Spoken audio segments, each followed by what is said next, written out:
The 7704A is part of an oscilloscope measurement system.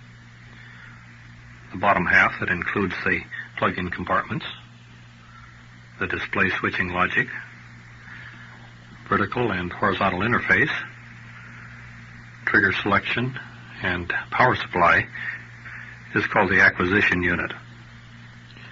The top, which houses the CRT, the vertical and horizontal amplifiers, and the readout is called the display unit.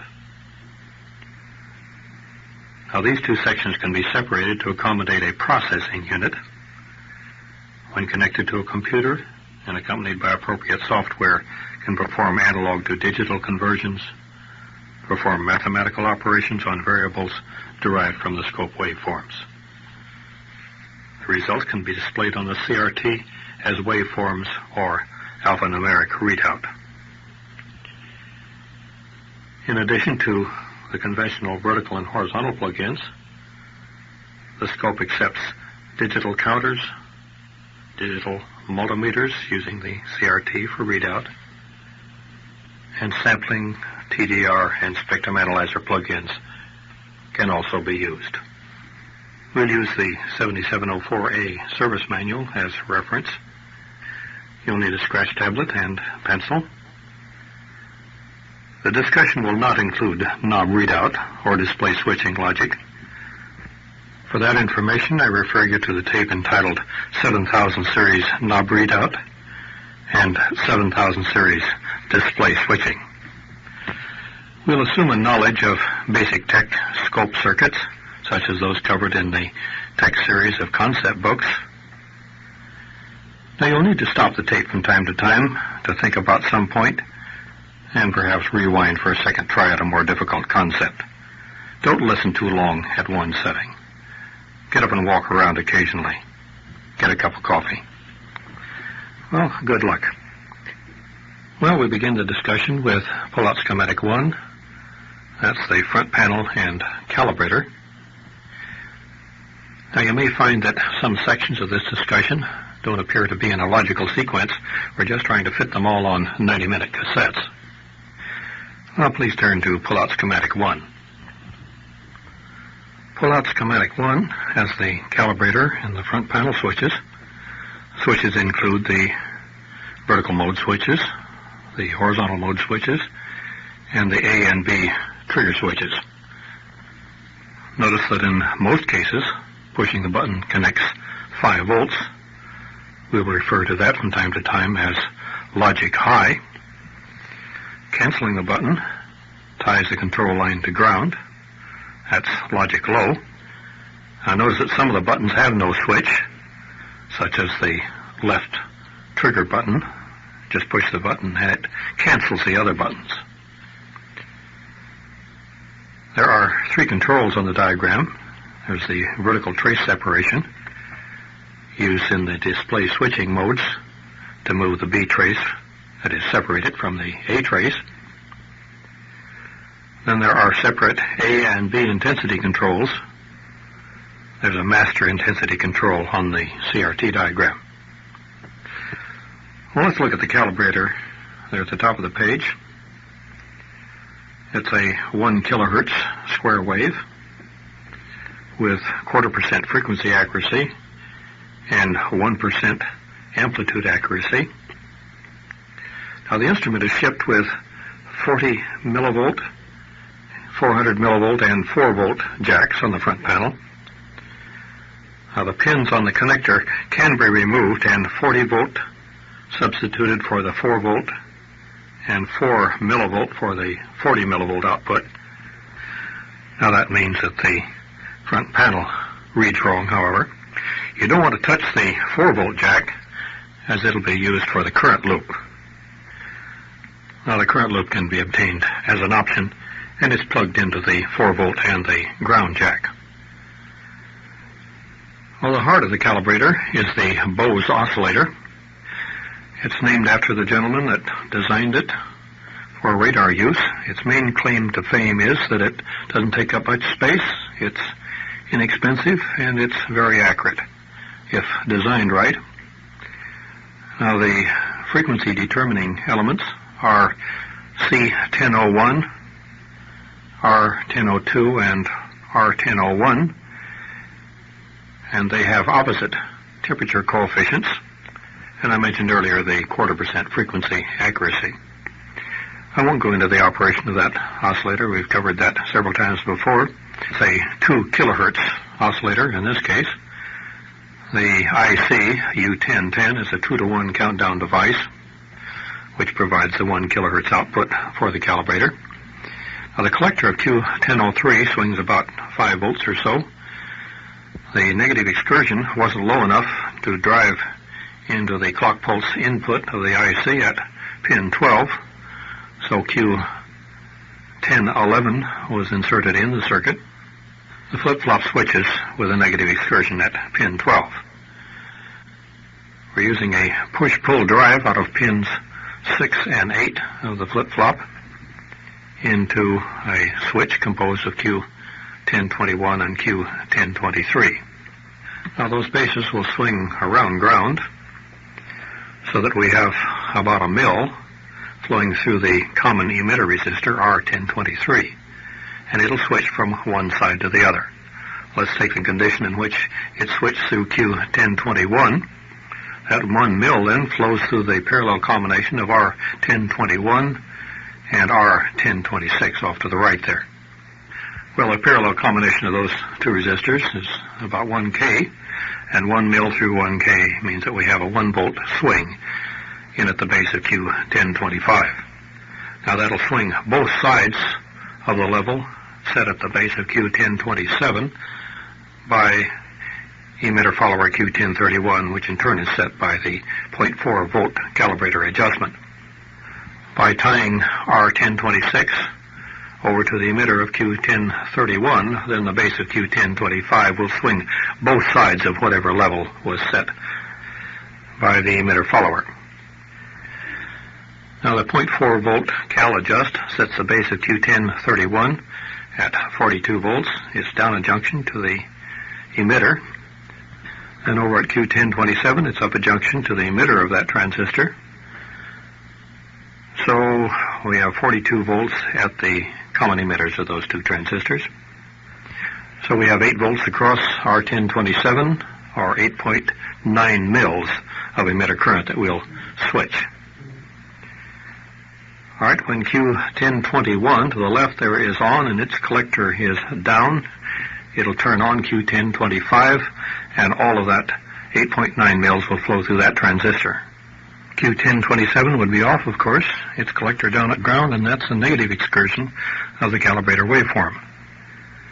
Now, when Q1021 is off and its collector up, it'll turn off Q1025, which will turn on Q1027. The 8.9 mils then flows through that collector load, consisting of all the attenuator resistors down below. Now, the collector of Q1027 will set at 40 volts. Notice the line off to the right there that says 40 volt optional.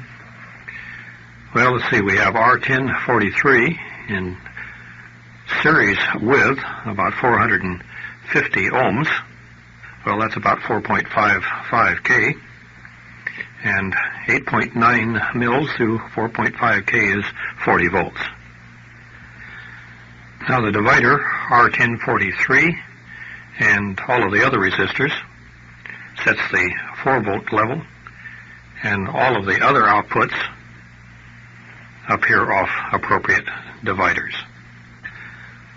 Now, when the optional current probe is connected between the 4 volt jack and ground, it has a 50 ohm resistor in series with it. Now, that 8.9 mils, therefore, is split, 8 mils flowing through the current probe, and the 0.9 mils flowing through the other attenuator resistors there. Now, the current probe has 5 turns.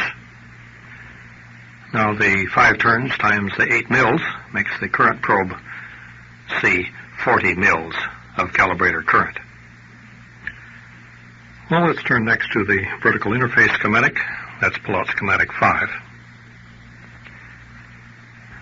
Now, here we accept the outputs from the 2 vertical preamplifier plug-ins, and on command from the logic circuit, select either left vertical right vertical, or both to drive the vertical amplifier and the CRT.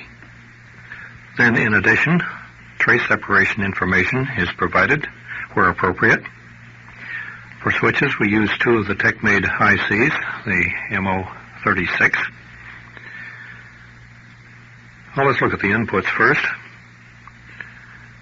In the lower left-hand corner is the differential signal from the left vertical plug-in by way of the interface, of course. It has a signal value of 25 millivolts per division per side. Notice the lines are terminated in 50 ohms, so the signal current is 0.5 milliamps per division. Just below then is the output from the right vertical preamplifier with the same signal value, of course. Then up above, where it says auxiliary Y-axis input, that's trace separation from a dual time base plug-in, such as the 7B92. Just below is the vertical trace separation, which comes from a control found on the interface schematic, pull-out schematic 1. Now the output, clear to the right, is again a push-pull vertical signal with the same signal value, 25 millivolts per division per side. Now that drives directly into the delay line, so the reverse termination for the delay line is found on this schematic.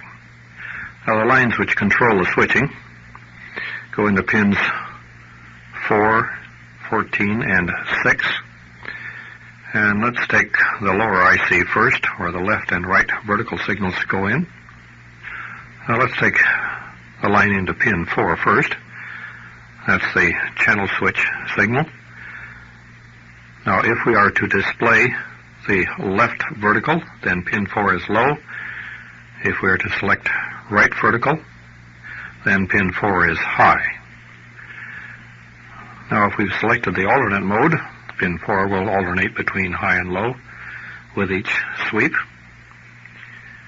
Then in the chopped mode, it will switch back and forth at the chopping rate. Now, in the added mode, the logic circuit will place pin 4 low and pin 14 high, which adds the left and right vertical information. Now pin 6 is high during the time that we write a character in the readout mode, and that turns off everything. We have no output from this IC when pin 6 is high. Well, let's look at the top IC. In it, pin 2 is the auxiliary Y-axis information. As I said earlier, that's trace separation from a dual time base plug-in. And we want that to be available at all times. So you'll notice down below that pin 4 is just tied to ground, so we have a permanent low in it, pin 4. Well, if you'll refer now to the lower IC, you'll see that when pin 4 is low, we said that the left channel would be displayed. Well, pin 2 was one of the left channel inputs. So with pin 4 tied low at the top IC, then pin 2 will be available at all times. Now pin 7 is available when pin 4 is high, but if we use that logic, then that would disconnect pin 2, and we don't want that. So remember, in the added mode, when pin 4 was low and pin 14 was high, we added both left and right. So we have pin 2, the auxiliary Y-axis trace separation, and pin 7, the vertical trace separation, both available when pin 14 is high. Now that'll be controlled by the horizontal mode switch and by the display B command signal from the logic circuit. So we want the input there at pin 2 to be available at all times whenever we have a dual time base plug-in installed. But we want pin 7 to be available only when channel B is being displayed, and then only when we're in the alternate or chopped mode. That's the reason for two B command inputs. Now the one in at the base of Q2203 is an override. Now the signal into the base of Q2209 is high any time that channel B will be displayed. Now that's true in the alternate mode, in the chop mode, or when we've selected channel B on the horizontal display switch. Now I said a moment ago that we want the input there at pin 7 to appear only when we're in the alternate and chop mode. So that's the reason for the override in at the base of Q2203. Now when we're in the chop mode or in the alternate mode, and channel B is to be displayed, we have a high in at the base of Q2209. That turns on that transistor, which turns off Q2205. Its collector goes up to 5 volts. That high in at pin 14, at the same time that pin 4 is low, passes the input at pin 2 and pin 7. Now that's the way we want it to work in the chopped or alternate mode. But if we've selected B time base, we don't want to pass the vertical trace separation that comes in at pin 7. So under that condition, we'll get a high in at the base of Q2203. That transistor saturates, its collector comes down to ground, placing a low in at pin 14 of the IC, and overrides the high we had there a moment ago, and we do not pass the input there at pin 7. Now let's look at the bottom IC again. Now the inputs at pins 2, 15, 7, and 10 are bases of transistors, and the emitters are down below. Now pin 1 is the emitter for pin 2 base. Pin 16 ties with pin 15. Pin 8 is the emitter for the base at pin 7. Pin 9 goes with pin 10. Notice the emitter tails to a minus 15 volts. Notice the 100 ohm resistors are 2231 in between the emitters, which are the gain elements. And then high frequency peaking in the form of R2230, C2231, and so on, and the network down below.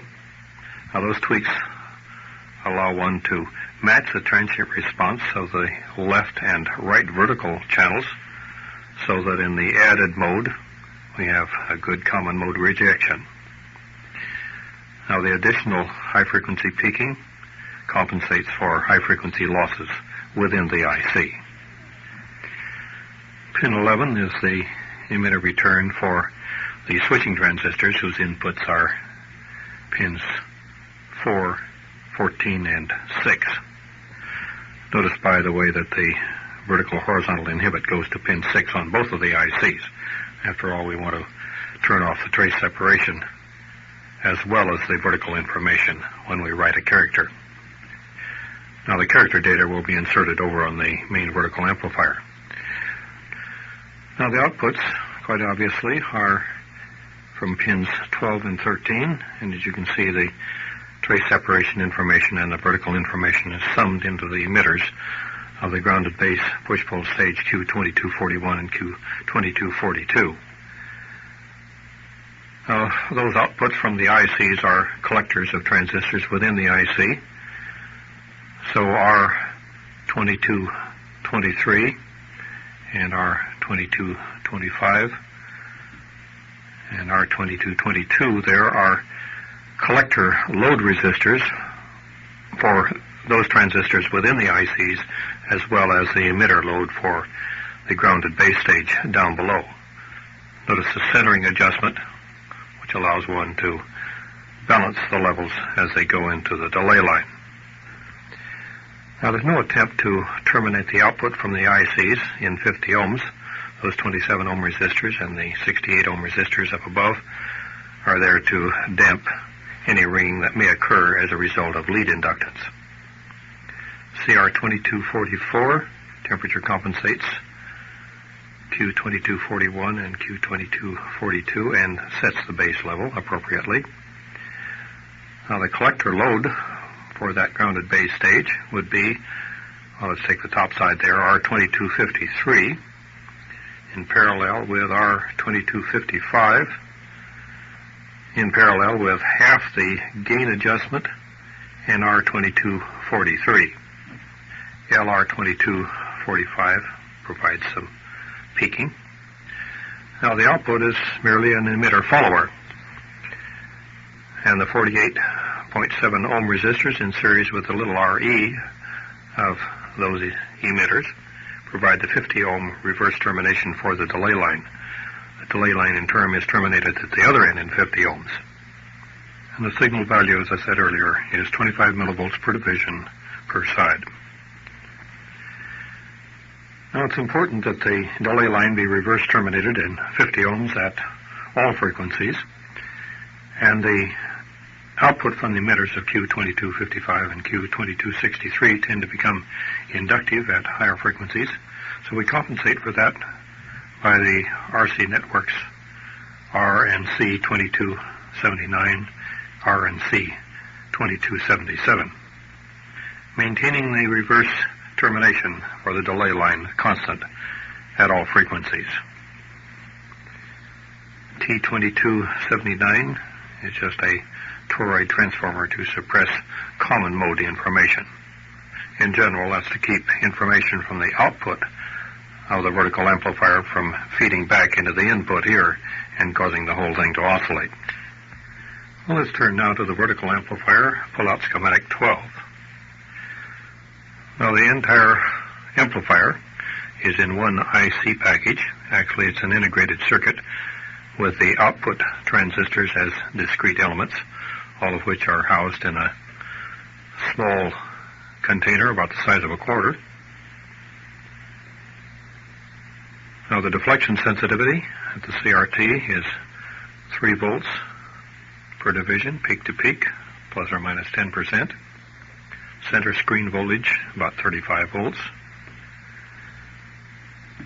To the left, the input is the 90 nanosecond delay line, which is terminated in 50 ohms with R4421 and R4441.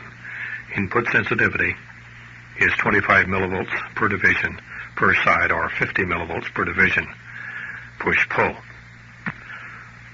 So the amplifier has a gain of 60, and at 250 megahertz plus, that's quite an accomplishment in one single package. The amplifier IC consists of an input push-pull cascode amplifier stage. Well, that's the first 4 transistors, followed by another cascode amplifier stage in an FT doubler configuration. And the output stage, which includes the 2 discrete transistors, is another cascode FT doubler stage. Now, for a discussion of the FT doubler, I refer you to an article in July 71 TechScope, or one by John Addis in the June 5th, 1972 Electronics. Let's look at the input push-pull cascode stage. The emitter returns are through R4436 and R4434, and in addition to that, through push-pull amplifier Q4479 and Q4485. Now, in at the base of Q4485, we have the centering control. Those 2 transistors become a paraphase amplifier for that information driving into the emitters of the cascode stage. Then in at the base of Q4479, amplified by Q4470, is the Y portion of readout information. Now, that includes not only the generation of the character, but the positioning of the character. Q4470 is just a collector-loaded amplifier. CR4473 temperature compensates the base emitter junction of that transistor and sets the emitter level at precisely 0 volts. Now, that information comes from the readout circuit on schematic 10. Now, for the readout information, Q4479 and Q4485 form a paraphase amplifier to drive into the emitters of the cascode stage. Now, in between the emitters, as gain-forming elements, we have R4439 in shunt with R4438 and the thermistor RT4438. Now that thermistor decreases in value as the temperature increases to compensate for some losses and gain at high temperatures within the IC. Now the RC time constants, there are 3 of them there in between the emitters, compensate for losses within the delay line, commonly known as dribble up. Okay, the collector load for the cascode stage is essentially R4411 in parallel with R4403 in parallel with 1/2 of R4407, R4406, and R4405. That comes out to about 24 ohms, I believe. Right across the amplifier is the LC network, L4401, C4401, which is resonant at a frequency above the bandpass of the instrument that helps to shape up the leading edge. And R4404 is a damping control for that peaking adjustment. L4411 and L4410 are also high-frequency peaking adjustments. Well, let's look at the next stage. The cross connections there identify that as an FT doubler. And with that configuration, it's very important that the bases all be at exactly the same potential. And you'll notice that the bases for the inner transistors come outside of the IC there at pin 3, where it ties into a divider, which also sets the level at the bases of the outer transistors. Now those resistors are precision resistors to make sure that those bases all set at the same potential. The basis for the output stage is set by a divider within the IC. I guess I should have pointed out earlier that the white areas are outside of the IC, the gray areas within the IC. Now the collector load for that stage is within the IC and tied to plus 12 volts. Now the output stage has lots of emitter compensation.